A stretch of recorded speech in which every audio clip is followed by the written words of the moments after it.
Welcome to YouTube channel GK GS with Manish sir. मेरे प्यारे दोस्तों, आज है 21 जुलाई 2024 और आज के जितने भी महत्वपूर्ण करंट अफेयर्स होंगे वो हम इस वीडियो में डिस्कस करेंगे। तो आइए शुरू करते हैं आज का महत्वपूर्ण करंट अफेयर्स। दोस्तों, आज का पहला प्रश्न है, अंतर्राष्ट्रीय चंद्रमा दिवस कब मनाया गया है?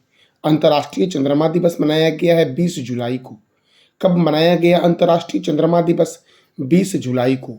और थीम क्या था इस बार के चंद्रमा दिवस का? तो छाया को रोशन करना, ये थीम था इस बार के अंतर्राष्ट्रीय चंद्रमा दिवस का।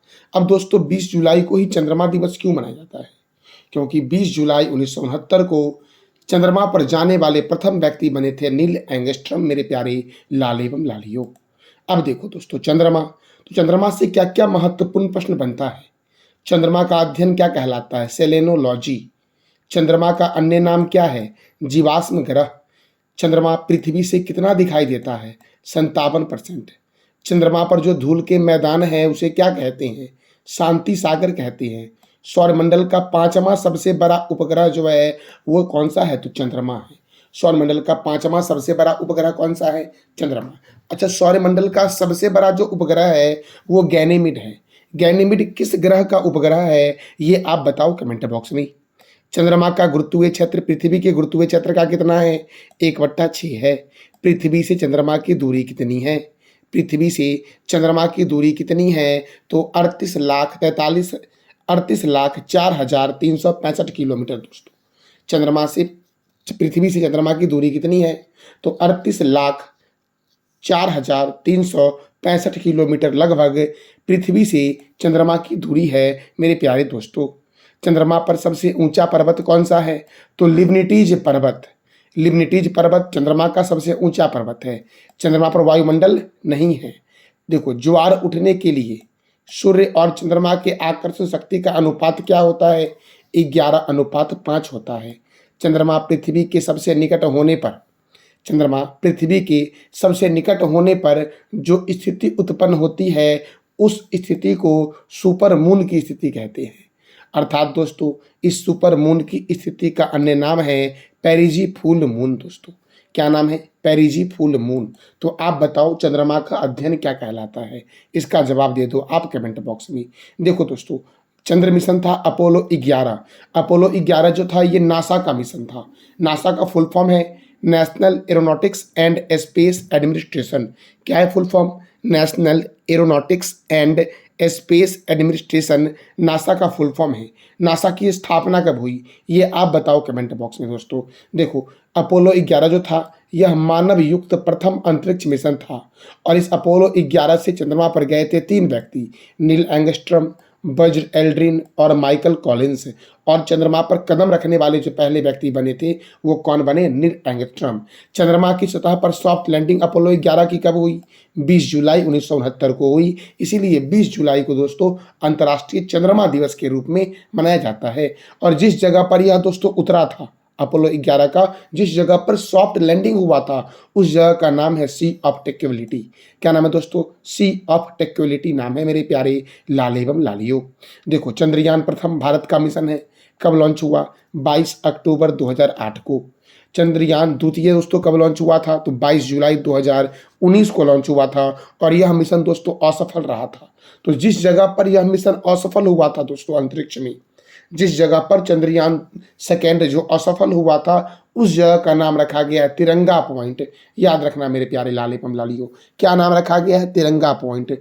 और चंद्रयान तृतीय जो दोस्तों है इसे कब लॉन्च किया गया? 14 जुलाई 2023 को। और चंद्रयान तृतीय दोस्तों ये भारत का सफल मिशन था। यह जो चंद्रमा के दक्षिणी ध्रुव पर उतरा था और जहां पर यह उतरा था उस जगह का नाम रखा गया शिव शक्ति पॉइंट मेरे प्यारे लाल एवं लालियों। तो चंद्रयान 2 जहां पर क्रैश हुआ उस जगह का क्या नाम पड़ा? ये आप बताओ कमेंट बॉक्स में। दोस्तों, कुछ महत्वपूर्ण प्रश्न है, पुस्तक आपके हैं वो देख लेते हैं। The brief history of time लिखा गया है स्टीफन हॉकिंस के द्वारा। द स्टोरी ऑफ एवरीथिंग के लेखक कौन है? Stephen Hawkins.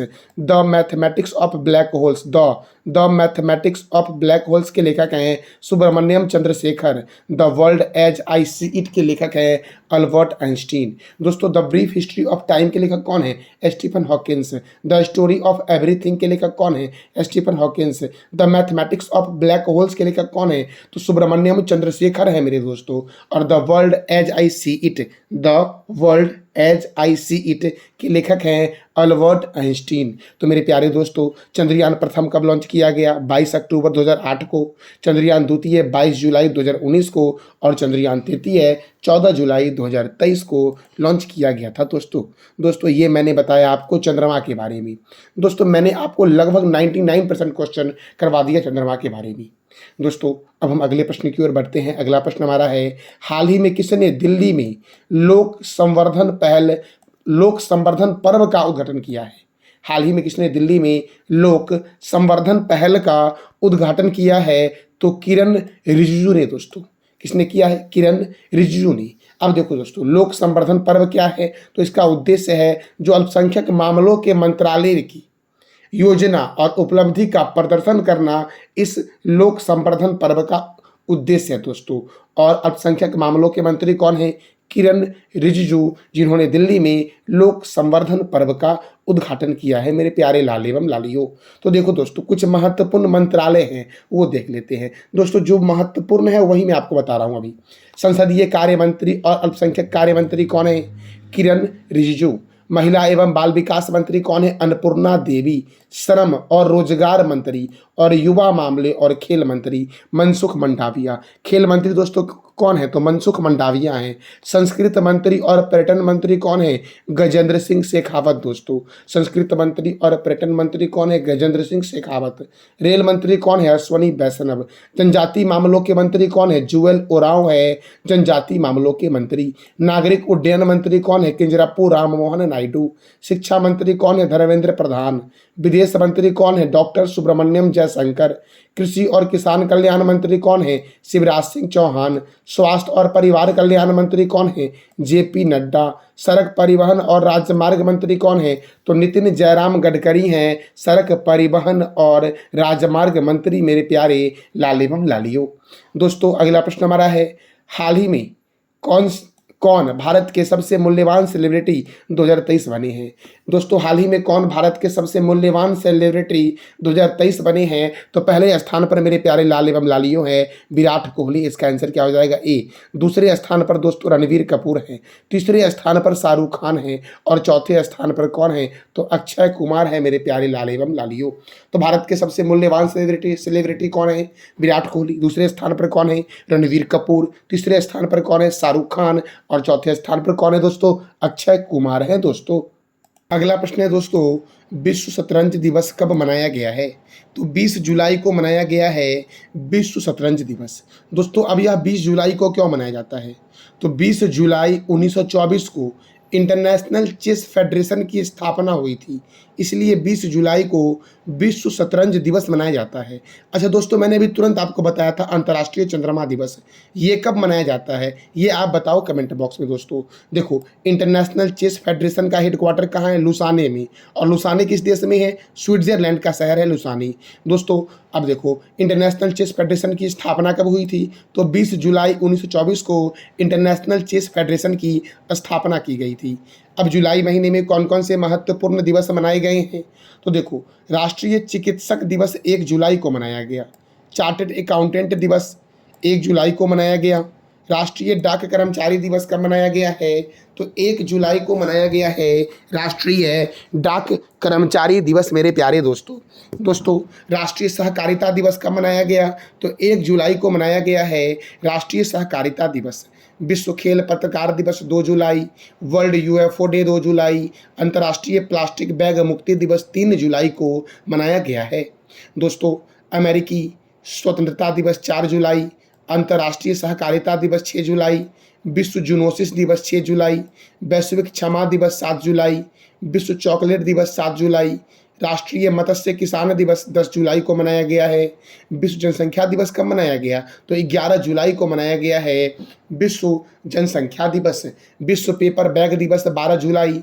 विश्व युवा कौशल दिवस 15 जुलाई। अंतर्राष्ट्रीय आपराधिक न्याय दिवस 17 जुलाई को मनाया गया। और संविधान हत्या दिवस कब मनाया गया? 25 जून को। नेशनल मंडेला अंतर्राष्ट्रीय दिवस 18 जुलाई को मनाया गया है मेरे प्यारे दोस्तों। दोस्तों अगला प्रश्न है, विनय क्वात्रा। विनय क्वात्रा किस देश में भारत के नए राजदूत बने हैं? आपको दोस्तों इमेज में दिख रहे होंगे, यही है विनय क्वात्रा। और यह किस देश के भारत के नए राजदूत बने हैं? तो अमेरिका के दोस्तों। अमेरिका में भारत के नए राजदूत जो बने हैं वो कौन बने हैं? विनय क्वात्रा बने हैं। बहुत ही दोस्तों महत्वपूर्ण प्रश्न ये है विनय क्वात्रा वाला दोस्तों।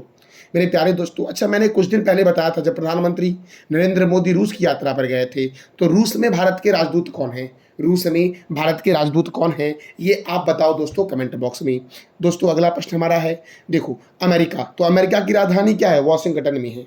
वॉशिंगटन में वर्ल्ड बैंक का हेडक्वार्टर है। तो वॉशिंगटन में आईएमएफ का हेडक्वार्टर है। आईएमएफ मतलब दोस्तों अंतर्राष्ट्रीय मुद्रा कोष। और दोस्तों माइक्रोसॉफ्ट का हेडक्वार्टर कहाँ है? वॉशिंगटन में है। अमेरिका के राष्ट्रपति जो बाइडेन हैं। और ताजे पानी की दुनिया की सबसे बड़ी झील, ताजे पानी की दुनिया की सबसे बड़ी झील है सुपीरियर झील, जो कहाँ है? अमेरिका में। दुनिया की सबसे छोटी नदी है डी नदी, अमेरिका में। संविधान निर्माण करने वाला प्रथम देश कौन है? अमेरिका है। चंद्रमा पर मानव भेजने वाला प्रथम देश कौन है? अमेरिका है। दोस्तों अमेरिका का राष्ट्रीय चिन्ह क्या है? Golden rod. और 49वीं समांतर रेखा अमेरिका और कनाडा के बीच है दोस्तों स्टैचू ऑफ लिबर्टी है न्यूयॉर्क में। उत्तरी ध्रुव पर जाने वाला प्रथम व्यक्ति कौन है? Robert Peary. City of golden gate के नाम से अमेरिका के किस शहर को जानते हैं? सैन फ्रांसिस्को को। गगनचुंबी का इमारत नगर के नाम से जानते हैं अमेरिका के न्यूयॉर्क को, मेरे प्यारे लाल एवं लालियों। और न्यूयॉर्क में ही स्टैचू ऑफ लिबर्टी है। दोस्तों अगला प्रश्न हमारा है, पीएम स्वनिधि योजना में कौन सा राज्य प्रथम स्थान पर है? पीएम स्वनिधि योजना में कौन सा राज्य प्रथम स्थान पर है? तो दोस्तों इसका आंसर हो जाएगा ए, मध्य प्रदेश जो है ये प्रथम स्थान पर है। पीएम स्वनिधि योजना में दोस्तों कौन है प्रथम स्थान पर? मध्य प्रदेश। और दूसरे स्थान पर जो है असम है दोस्तों। अब देखो मेरे प्यारे दोस्तों, पीएम स्वनिधि योजना से और क्या क्या प्रश्न बन सकते हैं? तो 10 लाख से अधिक आबादी वाले शहरों में दिल्ली प्रथम स्थान पर है। लेकिन केंद्र शासित प्रदेशों में दोस्तों लद्दाख प्रथम स्थान पर है। पहाड़ी और पूर्वोत्तर राज्य में प्रथम स्थान पर कौन है? असम दोस्तों। और पीएम स्वनिधि योजना की शुरुआत कब हुई? 1 जून 2020 को पीएम स्वनिधि योजना की शुरुआत हुई थी। अब देखो मध्य प्रदेश दोस्तों पीएम स्वनिधि योजना में प्रथम स्थान पर है। तो मध्य प्रदेश के मुख्यमंत्री कौन है आप बताओ दोस्तों। और मध्य प्रदेश के राज्यपाल कौन है ये भी आप ही बताओ कमेंट बॉक्स में। मध्य प्रदेश की राजधानी भोपाल है दोस्तों। भोपाल में भोजताल है। कान्हा किसली राष्ट्रीय उद्यान, माधव राष्ट्रीय उद्यान, वन विहार राष्ट्रीय उद्यान, सतपुरा राष्ट्रीय उद्यान, वाधवगढ़ राष्ट्रीय उद्यान, ओंकारेश्वर राष्ट्रीय उद्यान, डायनासोर राष्ट्रीय उद्यान, कूनो राष्ट्रीय उद्यान, पन्ना बाघ रिजर्व, पेंच बाघ रिजर्व, पंचमढ़ी अभ्यारण्य कहाँ है? मध्य प्रदेश में। गांधी सागर वन्यजीव अभ्यारण्य, नरसिंहगढ़ वन्यजीव अभ्यारण्य, सरदारपुर वन्यजीव अभ्यारण्य, राष्ट्रीय चंबल वन्यजीव अभ्यारण्य कहाँ है? मध्य प्रदेश में। राजा भोज अंतर्राष्ट्रीय हवाई अड्डा भोपाल में है। देवी अहिल्याबाई होलकर अंतर्राष्ट्रीय हवाई अड्डा इंदौर में है। सोया प्रदेश और टाइगर स्टेट के नाम से जानते हैं मध्य प्रदेश को। मध्य प्रदेश के पड़ोसी में उत्तर प्रदेश है, महाराष्ट्र है, छत्तीसगढ़ है, राजस्थान है और गुजरात है। सांची का स्तूप अशोक ने बनवाया था जो मध्य प्रदेश में बेतवा रिवर के किनारे है। और भीमबेटका की गुफा कहाँ है दोस्तों? मध्य प्रदेश में है भीमबेटका की गुफा। भीमबेटका की गुफा किस लिए प्रसिद्ध है? तो चित्रकारी के लिए प्रसिद्ध है। यहाँ पर पूरा पाषाण काल, मध्य पाषाण काल और नव पाषाण काल के चित्रों के प्रमाण जो मिले हैं वो भीमबेटका की गुफा से ही मिले हैं।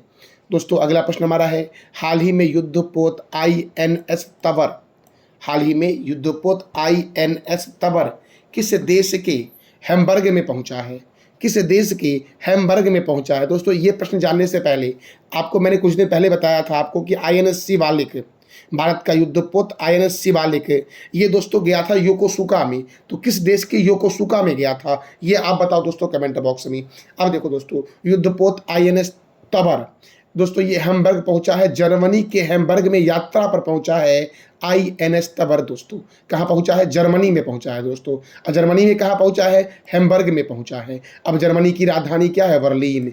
जर्मनी के प्रेसिडेंट कौन है? Frank Walter Steinmeier. जर्मनी के चांसलर कौन है? Olaf Scholz. और जर्मनी की करेंसी क्या है? तो यूरो है मेरे प्यारे लाल एवं लालियों। अगला प्रश्न दोस्तों है, भारत सरकार ने लक्षद्वीप के किस द्वीप पर सैन्य एयरबेस बनाने की मंजूरी दी है? भारत सरकार ने लक्षद्वीप में द्वीपों की संख्या जो है 36 है। और 36 द्वीप में भारत सरकार ने किस द्वीप पर सैन्य एयरबेस बनाने की मंजूरी दी है? तो मिनिकॉय द्वीप पर दोस्तों। कहाँ पर? मिनिकॉय द्वीप पर। अब लक्षद्वीप तो देखो दोस्तों, लक्षद्वीप के बारे में, लक्षद्वीप किस सागर में है? अरब सागर में। प्रवाल भित्तियों द्वारा निर्मित द्वीप है लक्षद्वीप। लक्षद्वीप में द्वीप कितने हैं? 36। लक्षद्वीप का सबसे बड़ा द्वीप जो आपका है एंड्रोट है, और छोटा द्वीप का कौन सा है? मिनिकॉय। और इसी मिनिकॉय पर भारत सरकार जो आपका है दोस्तों क्या बनाएगी? सैन्य एयरबेस बनाएगी। लक्षद्वीप हवाई अड्डा जो है ये अगाती द्वीप पर स्थित है। पिटली द्वीप स्थित जो कहाँ है दोस्तों? लक्षद्वीप में ही है पिटली द्वीप। मालद्वीप और मिनिकॉय को दोस्तों अलग करता है 8 डिग्री चैनल। और कावारती और मिनिकॉय के बीच कौन सा चैनल है? 9 डिग्री चैनल। मालद्वीप और मिनिकॉय के बीच 8 डिग्री चैनल है, और कावारती और मिनिकॉय के बीच क्या डिग्री चैनल है दोस्तों? तो 9 डिग्री चैनल है। तो दोस्तों प्रवाल भित्ति द्वारा निर्मित द्वीप जो है लक्षद्वीप है। लक्षद्वीप में द्वीप कितने हैं? 36। अच्छा, लक्षद्वीप का सबसे बड़ा द्वीप कौन सा है? ये आप बता दो कमेंट बॉक्स में। अगला प्रश्न है, हाल ही में किस राज्य ने दिल्ली एनसीआर के तर्ज पर, देखो दोस्तों, दिल्ली एनसीआर के तर्ज पर राज्य की राजधानी का गठन किया है? किस राज्य सरकार ने दोस्तों दिल्ली एनसीआर के तर्ज पर राज्य की राजधानी का गठन किया है? देखो, दिल्ली एनसीआर में दोस्तों 3 राज्य शामिल हैं। दिल्ली एनसीआर में कितने राज्य शामिल है? 3 राज्य। कौन कौन राज्य? तो देखो, उत्तर प्रदेश शामिल है दोस्तों, उत्तर प्रदेश शामिल है, हरियाणा शामिल है, और राजस्थान शामिल है। लेकिन याद रखना, दिल्ली की सीमा लगती है मात्र 2 राज्य से, उत्तर प्रदेश और हरियाणा से। लेकिन दिल्ली एनसीआर में कितने राज्य शामिल हैं? 3 राज्य शामिल दोस्तों। एनसीआर का फुल फॉर्म होता है नेशनल कैपिटल रीजन। तो नेशनल कैपिटल रीजन में दोस्तों राष्ट्रीय राजधानी क्षेत्र में भारत के कितने राज्य शामिल है? 3। कौन कौन? उत्तर प्रदेश, हरियाणा और राजस्थान। लेकिन दिल्ली की सीमा लगती है 2 राज्य से। कौन कौन राज्य? उत्तर प्रदेश और हरियाणा से लगती है। तो दिल्ली एनसीआर के जैसा ही दोस्तों कौन सा ऐसा राज्य है जो अपनी राजधानी को डेवलप कर रहा है? तो दोस्तों उत्तर प्रदेश। कौन दोस्तों? उत्तर प्रदेश। और उत्तर प्रदेश की राजधानी क्या है? लखनऊ। मेरे प्यारे लाल एवं लालियों, मैं कई बार आपको बताया हूं उत्तर प्रदेश के बारे में, तो आज दोस्तों आपको बताना है उत्तर प्रदेश के बारे में। आपने अभी तक दोस्तों डेली आप पढ़ते हो करंट अफेयर, तो अभी तक आपने यूपी से क्या स्टैटिक सीखा, इसका जवाब दे दो आप कमेंट बॉक्स में दोस्तों। देखो, राज्यपाल आनंदीबेन पटेल उत्तर प्रदेश के हैं, तो राज्यपाल आनंदीबेन पटेल ने उत्तर प्रदेश राज्य राजधानी क्षेत्र विकास प्राधिकरण की स्थापना को मंजूरी दी है। और उत्तर प्रदेश राज्य राजधानी क्षेत्र में लखनऊ और आसपास के हरदोई को, सीतापुर को, उन्नाव को, रायबरेली को और बाराबंकी जिले को शामिल किया गया है दोस्तों। किसमें? तो एससीआर में, स्टेट कैपिटल रीजन में। तो स्टेट कैपिटल रीजन में दोस्तों लखनऊ के आसपास के इलाकों को शामिल किया गया है। कौन कौन से इलाकों को? हरदोई को, सीतापुर को, उन्नाव को, रायबरेली को और बाराबंकी को। अब दोस्तों जब ये सब क्षेत्र शामिल कर लिया गया है तो जो लखनऊ का जो सीआरसी क्षेत्र है, एससीआर क्षेत्र है, एससीआर मतलब स्टेट कैपिटल रीजन क्षेत्र जो दोस्तों है, उसका क्षेत्रफल कितना हो गया? तो 27,826 वर्ग किलोमीटर दोस्तों। अब लखनऊ एससीआर का क्षेत्रफल हो गया, लखनऊ स्टेट कैपिटल रीजन का क्षेत्रफल हो गया दोस्तों। अगला प्रश्न हमारा है, हाल ही में किस देश के सुप्रीम कोर्ट ने समलैंगिक जोड़ी के अधिकारों को मान्यता दिया है? दोस्तों कुछ दिन पहले क्या हुआ था ना कि समलैंगिक जोड़ी दोस्तों था, उसके अधिकारों को खत्म कर दिया गया था, अधिकार उसको नहीं दिया जा रहा था। तो वहाँ के जो लोग थे दोस्तों समलैंगिक विवाह करने वाले, उन्होंने वहाँ पे न्यायालय में जाकर के अपना केस दायर किया। फिर वहाँ के सुप्रीम कोर्ट ने क्या किया? तो समलैंगिक जोड़ी के अधिकारों को मान्यता दे दिया। यह देश कौन सा दोस्तों है? तो दोस्तों याद रखना, दक्षिण कोरिया दोस्तों। इसका आंसर क्या हो जाएगा? ए। तो दक्षिण कोरिया के सुप्रीम कोर्ट ने समलैंगिक जोड़ी के अधिकारों को मान्यता दिया दोस्तों है। समलैंगिक जोड़ी के अधिकारों को, समलैंगिक विवाह को मान्यता पहले ही दिया गया था, अब क्या किया गया है? समलैंगिक जोड़ी के अधिकारों को मान्यता दिया गया है। अब देखो दोस्तों दक्षिण कोरिया ने ऐसा किया है, तो देखो दक्षिण कोरिया की राजधानी क्या है? सियोल। दक्षिण कोरिया के प्रेसिडेंट कौन है? युन सुक योल। दक्षिण कोरिया की करेंसी क्या है दोस्तों? तो वॉन है। नॉर्थ कोरिया की राजधानी क्या है? प्योंगयांग। नॉर्थ कोरिया के प्रेसिडेंट कौन है? Kim Jong Un. और नॉर्थ कोरिया की करेंसी क्या है? तो नॉर्थ कोरियन वॉन। और नॉर्थ कोरिया और साउथ कोरिया के बीच 38वीं समांतर रेखा है दोस्तों। 38वीं समांतर रेखा नॉर्थ कोरिया और साउथ कोरिया के बीच है। 49वीं समांतर रेखा कौन से दो देश के बीच में है? तो अमेरिका और कनाडा के बीच है। अच्छा, भारत और पाकिस्तान के बीच कौन सी रेखा है? रेड क्लिफ लाइन है दोस्तों। और भारत और चीन के बीच मैकमोहन लाइन है। हिंडनबर्ग रेखा जर्मनी और पोलैंड के बीच है दोस्तों। तो ये था हमारा आज का महत्वपूर्ण current affair with static GK. अब देखो दोस्तों, कल के करंट अफेयर को हम रिवीजन कर लेते हैं दोस्तों। देखो दोस्तों, जरूरी नहीं कि हम रोज 10 पेज याद करें, जरूरी ये है कि हम पीछे वाला भी दोस्तों याद करते चले, रिवीजन करते चले। तो जरा सा रिवीजन कर लेते हैं, आप लोग साथ साथ आंसर को बोलना। नेशनल मंडेला अंतर्राष्ट्रीय दिवस कब मनाया गया? 18 जुलाई को। काटारागामा एसाला महोत्सव किस देश में मनाया गया? श्रीलंका में। हाल ही में स्पेस एक्स ने अपना मुख्यालय कैलिफोर्निया से कहाँ स्थानांतरित करने की घोषणा की है? तो अमेरिका के टेक्सास में। किस राज्य ने अग्निवीरों को पुलिस भर्ती में 10% आरक्षण देने का ऐलान किया? हरियाणा ने। कीर्ति पहल की शुरुआत किस मंत्रालय ने की है? तो खेल मंत्रालय के द्वारा कीर्ति पहल के दूसरे संस्करण की शुरुआत की गई है। पेरिस ओलंपिक 2024 में भारत के कितने खिलाड़ी भाग ले रहे हैं? 117। हाल ही में किस देश की स्पेस एजेंसी ने सौरमंडल के बाहर 6 नए उपग्रह की खोज की है? तो अमेरिका। हाल ही में किस देश के ह्यूस्टन चिड़ियाघर में एशियाई हाथी को हर्पिस वायरस के खिलाफ पहला टीका लगाया गया? तो अमेरिका में दोस्तों स्थित है ह्यूस्टन चिड़ियाघर, जहां पर एशियाई हाथी को हर्पिस वायरस का टीका लगाया गया है। गुवेरा और कुसमुंडा कोयला खदान किस राज्य में स्थित है? छत्तीसगढ़ में। हाल ही में T20 महिला एशिया कप की शुरुआत किस देश के दाबुला में हुई है? तो श्रीलंका के दाबुला में हुई है दोस्तों। श्रीलंका में ही एक महोत्सव मनाया गया था, देखो काटारागामा एसला महोत्सव कहाँ मनाया गया? श्रीलंका में दोस्तों मैंने कल 3 प्रश्न आपसे किया था, जिसका जवाब देना था कमेंट बॉक्स में कि हरेला महोत्सव कहाँ मनाया गया? उत्तराखंड में। यूरोपीय संसद के नए अध्यक्ष कौन बने? रॉबर्टा मेट्रोसोला। और 35वें अंतर्राष्ट्रीय जीव विज्ञान ओलंपियाड का आयोजन कहाँ हुआ? तो कजाकिस्तान में हुआ दोस्तों। आज का आपका 3 प्रश्न, जिसका जवाब देना है कमेंट बॉक्स में आपको। गिवेरा और कुसमुंडा कोयला खदान किस राज्य में स्थित है? ओलंपिक 2024 में, पेरिस ओलंपिक 2024 में भारत के कितने खिलाड़ी भाग ले रहे हैं? और कीर्ति पहल की शुरुआत किस मंत्रालय ने की है? तो इस तीनों प्रश्न का जवाब देना है कमेंट बॉक्स में आपको। ये था हमारा आज का महत्वपूर्ण करंट अफेयर। जानकारी अच्छी लगी तो चैनल को लाइक करें, शेयर करें और सब्सक्राइब करें। थैंक यू सो मच मेरे प्यारे लाल एवं लालियों।